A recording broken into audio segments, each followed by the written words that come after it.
नमस्कार दोस्तों। तो इस ट्यूटोरियल में हम लोग ये देखेंगे कि किसी कॉटलिन एंड्रॉयड ऐप में दो फ्रैगमेंट्स के बीच में डेटा ट्रांसफर कैसे करना है। तो चलिए सबसे पहले प्रोजेक्ट स्ट्रक्चर देखते हैं। यहाँ पे हमारे पास तीन फाइल्स हैं, एक है मेन एक्टिविटी और दो फ्रैगमेंट्स, फ्रैगमेंट वन और फ्रैगमेंट टू।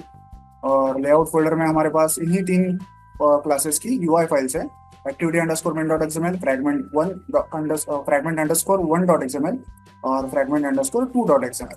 सबसे पहले यूआई देखेंगे, activity underscore main dot XML.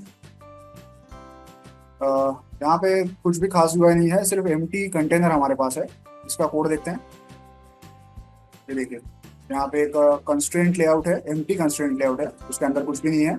और इसको एक हमने आईडी दिया है कंटेनर, जो बहुत ही इंपॉर्टेंट है क्योंकि ये हम लोग हमारे कॉटलिन कोड में आगे यूज करने वाले हैं। अब देखते हैं fragment underscore one dot XML. Okay, यहाँ पे स्क्रीन के बीचों बीच एक बटन है जिसके ऊपर लिखा है गो टू सेकंड फ्रैगमेंट। इसका कोड देखते हैं। ये है कंस्ट्रेंट लेआउट और ये है वो button, go to second fragment. Okay, अब देखते हैं fragment underscore two dot XML. यहाँ स्क्रीन के बीचों बीच एक टेक्स्ट व्यू है जिसके ऊपर लिखा है सेकंड फ्रैगमेंट। ओके, इसका कोड देखते हैं। ये है कंस्ट्रेंट लेआउट और उसके अंदर है एक टेक्स्ट व्यू जिसके ऊपर लिखा है second fragment.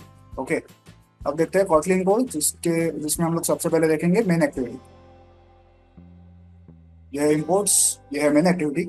On create function में सबसे पहले हम लोग इस एक्टिविटी की यूआई फाइल सेट करते हैं जो कि है activity underscore main dot XML. उसके बाद हम लोग क्या करते हैं, क्योंकि मेन एक्टिविटी का यूआई तो बिल्कुल एम्प्टी है, उसमें सिर्फ एक कंटेनर है, तो हम लोग उस कंटेनर में फ्रैगमेंट वन को लोड करेंगे। वो कैसे करेंगे, इस ऑन क्रिएट फंक्शन में हम लोग इस लोड फर्स्ट फ्रैगमेंट फंक्शन को कॉल करेंगे। ओके, ये फंक्शन क्या करता है चलिए देखते हैं। सबसे पहले हम लोग फ्रैगमेंट वन का ऑब्जेक्ट क्रिएट करेंगे, फिर एक फ्रैगमेंट मैनेजर बनाएंगे। फ्रैगमेंट मैनेजर को लेके हम लोग एक ट्रांजैक्शन बिगिन करेंगे, इसलिए बिगिन ट्रांजैक्शन फंक्शन कॉल करेंगे।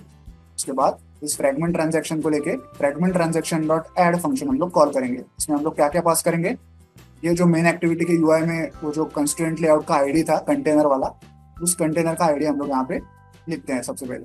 उसके बाद फ्रैगमेंट वन का जो ऑब्जेक्ट है उसका नाम यहाँ पे लिखते हैं और एक टैग लिखते हैं, इसमें आप कुछ भी लिख सकते हैं। तो हम लोग यहाँ पे क्या कर रहे हैं, मेन एक्टिविटी का जो कंटेनर था एम्प्टी कंटेनर, उसमें हम लोग फ्रैगमेंट वन को ऐड कर रहे हैं और सबसे एंड में हम लोग इस पूरे ट्रांजेक्शन को कमिट करते हैं, मतलब ये पूरा ट्रांजेक्शन फिनिश हो जाता है, डन हो जाता है। तो हमने फिलहाल मेन एक्टिविटी में फ्रैगमेंट वन को लोड कर लिया है।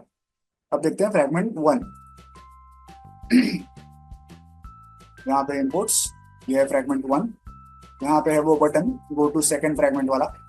सबसे पहले ऑन क्रिएट व्यू फंक्शन में हम लोग क्या करते हैं, इस फ्रैगमेंट वन की जो यूआई फाइल है फ्रैगमेंट वन डॉट एक्सएमएल उसे सेट करते हैं। फिर वो जो बटन है उसका आईडी फाइंड आउट करते हैं। जब भी वो बटन क्लिक किया जाएगा तब हम लोग गो टू सेकंड फ्रैगमेंट ये फंक्शन कॉल करते हैं। ये फंक्शन क्या करता है चलिए देखते हैं। ये है वो फंक्शन। यहाँ पे हमें क्या करना है, हमें फ्रैगमेंट वन से फ्रैगमेंट टू पे जाना है और जाते जाते कुछ डेटा भी ट्रांसफर करना है। तो सबसे पहले हम लोग डेटा कॉन्फ़िगर करेंगे, उसके लिए हम लोग यहाँ पे एक बंडल बनाते हैं। उस बंडल में हम लोग कुछ डेटा लिखते हैं। कैसे लिखते हैं, पुट स्ट्रिंग फंक्शन का यूज करके इसमें हम लोग की वैल्यू पेयर में डेटा स्टोर करेंगे। ये है की और ये है वैल्यू। ओके, फिर हम लोग फ्रैगमेंट टू का ऑब्जेक्ट बनाते हैं। इस फ्रैगमेंट टू में हम लोग इस बंडल को सेट करते हैं। कैसे करते हैं, fragment two dot arguments is equal to bundle. Fragment two में ये बंडल जो है वो सेट हो चुका है। उसके बाद हम लोग फ्रैगमेंट मैनेजर का ऑब्जेक्ट बनाते हैं। फिर fragment manager dot begin transaction करते हैं। फिर ये ट्रांजैक्शन लेके क्या करते हैं, fragment transaction dot replace function call करते हैं। इसमें वो जो मेन एक्टिविटी का कंटेनर था उसका आईडी लिखते हैं। फिर फ्रैगमेंट टू लिखते हैं जो फ्रैगमेंट टू का ऑब्जेक्ट है। तो फिर यहाँ पे कुछ टैग लिखते हैं। तो यहाँ पे हम लोग क्या कर रहे हैं, उस कंटेनर में से मेन एक्टिविटी का जो कंटेनर था उसमें से फ्रैगमेंट वन को रिप्लेस कर रहे हैं, इससे फ्रैगमेंट टू से। तो मतलब फ्रैगमेंट वन जो है वो डिलीट हो जाएगा और फ्रैगमेंट टू उसकी जगह पे आ जाएगा। लेकिन हम नहीं चाहते कि फ्रैगमेंट वन डिलीट हो, तो हम लोग क्या करेंगे, फ्रैगमेंट वन को फ्रैगमेंट स्टैक में बैक स्टैक में जिंदा रखेंगे। कैसे रखेंगे, fragment transaction dot add back stack इस फंक्शन को कॉल करेंगे, जिससे कि फ्रैगमेंट वन भी रहेगा स्टैक में और फ्रैगमेंट टू भी रहेगा। फ्रैगमेंट वन नीचे रहेगा और फ्रैगमेंट टू उसके ऊपर रहेगा। तो जब हम लोग फ्रैगमेंट टू पे हैं और हम लोग मोबाइल डिवाइस पे बैक बटन प्रेस करते हैं तो हम लोग वापस फ्रैगमेंट वन पे आ जाएंगे। ओके, और सबसे एंड में हम लोग फ्रैगमेंट ट्रांजैक्शन डॉट कमिट ये फंक्शन कॉल करते हैं, जिससे कि ये पूरा ट्रांजैक्शन जो है वो कमिट हो जाता है, डन हो जाता है, फाइनल हो जाता है।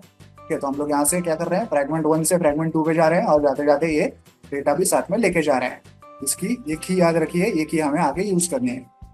ओके, अब देखते हैं फ्रैगमेंट 2। ये है इम्पोर्ट्स, ये है फ्रैगमेंट 2। ऑन क्रिएट व्यू में सबसे पहले हम लोग क्या करते हैं, इस फ्रैगमेंट 2 की जो यूआई फाइल है फ्रैगमेंट अंडरस्कोर 2.xml उसे सेट करते हैं।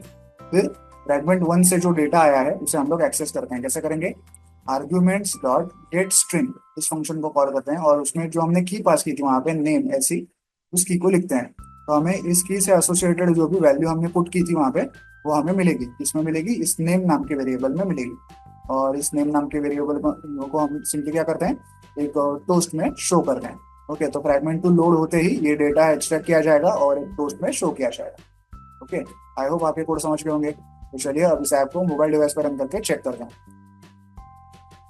जैसा कि आप देख सकते हैं ऐप जो है मोबाइल डिवाइस पे रन हो चुका है। फिलहाल क्या हुआ है कि मेन एक्टिविटी के कंटेनर में फ्रैगमेंट 1 जो है वो लोड हो चुका है, इसलिए हमें यहाँ पे स्क्रीन पे गो टू सेकंड फ्रैगमेंट ये बटन दिखाई दे रहा है। जब मैं इसे प्रेस करूंगा तो हम लोग फ्रैगमेंट 1 से फ्रैगमेंट 2 पे जाएंगे और जाते जाते कुछ डेटा सेंड करके जाएंगे जो फ्रैगमेंट 2 पे एक टोस्ट में दिखाई देगा। चलिए देखते हैं। देखिए हम लोग फ्रैगमेंट 2 पे आ गए और जो डेटा हमने सेंड किया था आईटी वाला वो हमें एक टोस्ट में दिखाई दे रहा है। अब अगर मैं इस डिवाइस पे बैक बटन प्रेस करूंगा तो हम लोग वापस फ्रैगमेंट 1 पे आ गए, क्योंकि हमने बैक स्टैक में फ्रैगमेंट 1 को जिंदा रखा था। वापस हम लोग फ्रैगमेंट 2 पे जाते हैं। चलिए देखिए वापस हमें वो डेटा जो है वो दिखाई दे रहा है। तो इस ट्यूटोरियल में हमने क्या किया कि दो फ्रैगमेंट्स के बीच में डेटा ट्रांसफर कैसे करना है वो सीखा। वीडियो में दिखाए गए कोड को डाउनलोड करने के लिंक मैंने वीडियो के नीचे डिस्क्रिप्शन बॉक्स में दे दी है, आप चाहें तो वहां से कोड डाउनलोड कर सकते हैं। वीडियो को एंड तक देखने के लिए धन्यवाद। Thank you.